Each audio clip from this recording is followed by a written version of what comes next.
আসসালামু আলাইকুম বন্ধুরা, তোমরা সবাই কেমন আছো? আশা করি ভালো আছো। আজ আমি রান্না করব দুপুরে খাওয়ার জন্য খিচুড়ি এবং গরুর মাংস ভুনা করব।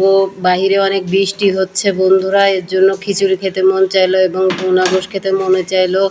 এই পর্যায়ে আমি দিয়ে দিয়েছি তোমার পেঁয়াজ কুচি, বড় এলাচ, ছোট এলাচ, দারচিনি, লং এবং আদা রসুনের পেস্ট এবং জিরা পেস্ট এবং আদা রসুনের পেস্ট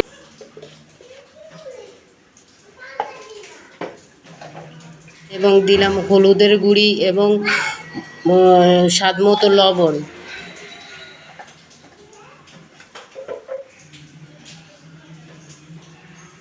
এই পর্যায়ে দিয়ে দিলাম মরিচের গুঁড়ি,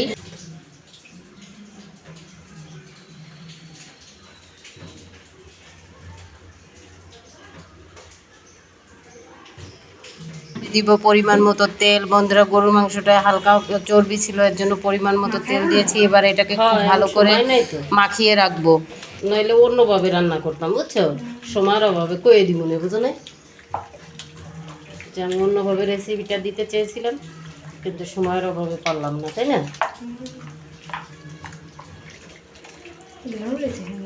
কাশ্মীরি দিছো না? এটা মরিচ নাকি? কাশ্মীরি মরিচের গুঁড়ি আনতে গেছিলাম, দেখবি কি লেখাইছে। কাটি দি না,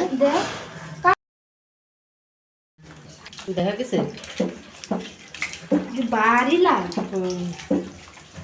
আবার প্যাকেটের ভিতরে সুন্দর করে ঢুকো মুখ দিয়ে করে। এবার এটাকে সুন্দর করে একটা প্রেসার কুকারে বসিয়ে দিব।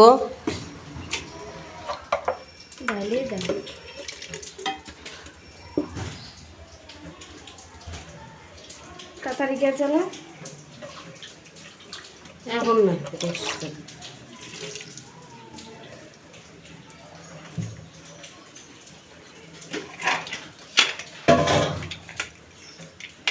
প্রেসার কুকারের মুখটা লাগিয়ে নিব সুন্দর করে। ওদিকে বন্ধুরা এখানে নিয়েছি কালো জিরার চাউল, মুগ ডাল এবং মুসুরির ডাল নিয়েছি আমাদের যতটুকু লাগবে। বন্ধুরা, ভালো করে মিশাও মিশাও, পেশার ভালো কিছু হইব না। মনে মনে করে না, জোরেই কয় এটা ঠিক আছে ওটা ঠিক আছে, মনে মনে কে লাগে। অন্য পাশে বসিয়ে দিয়েছি একটা কড়াই। এখানে দিয়ে দিব পেঁয়াজ কুচি, বড় এলাচ, ছোট এলাচ এবং তেজপাতা।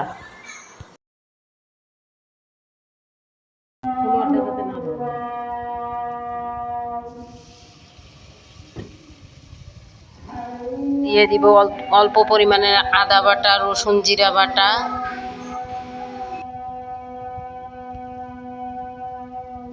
এবং স্বাদ মতো লবণ দিয়ে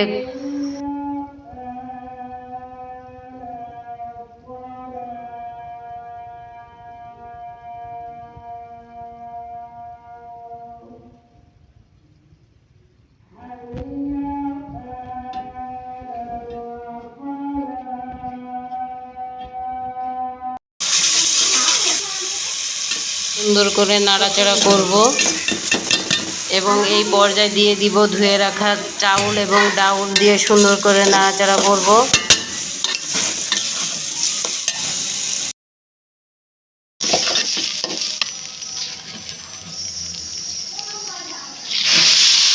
পর্যায়ে দিয়ে দিব আমি গরম পানি পরিমাণ মতো গরম পানি দিয়ে এটাকে সুন্দর করে ঢাকনা দিয়ে ঢেকে দিব।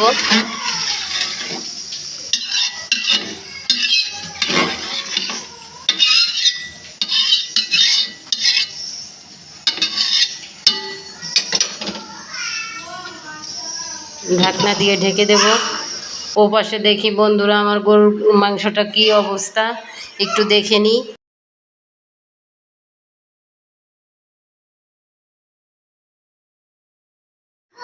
মাংসটা এরকম হয়ে গেছে বন্ধুরা। এই পর্যায়ে আমি এখানে দিয়ে দিব আলু,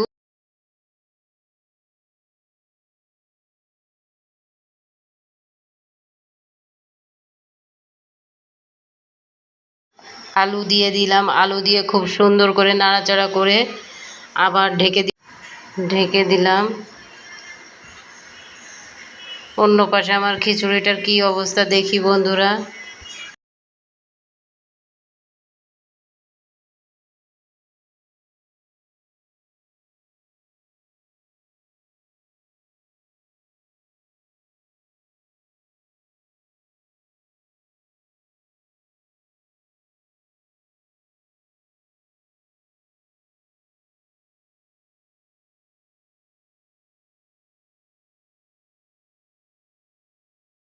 খিচুড়িটা প্রায় হয়ে এসেছে বন্ধুরা, আমার খিচুড়িটা হয়ে গেছে। এ পর্যায়ে দেখি তরকারির কি অবস্থা।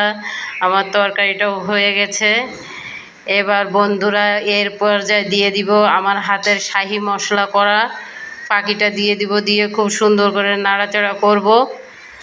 নাড়াচাড়া করা হয়ে গেছে বন্ধুরা, এবার খাওয়ার পালা। এবার বন্ধুরা দেখো আমার খিচুড়িটা মাংসটা কত সুন্দর সফট হয়ে গেছে, নরম, এবং খিচুড়িটা একটু নরম করে রেখেছি, এরকম খেতেই ভালো লাগে আমাদের। তো বন্ধুরা তোমরা সবাই ভালো থাকবা, সুস্থ থাকবা। আল্লাহ হাফেজ।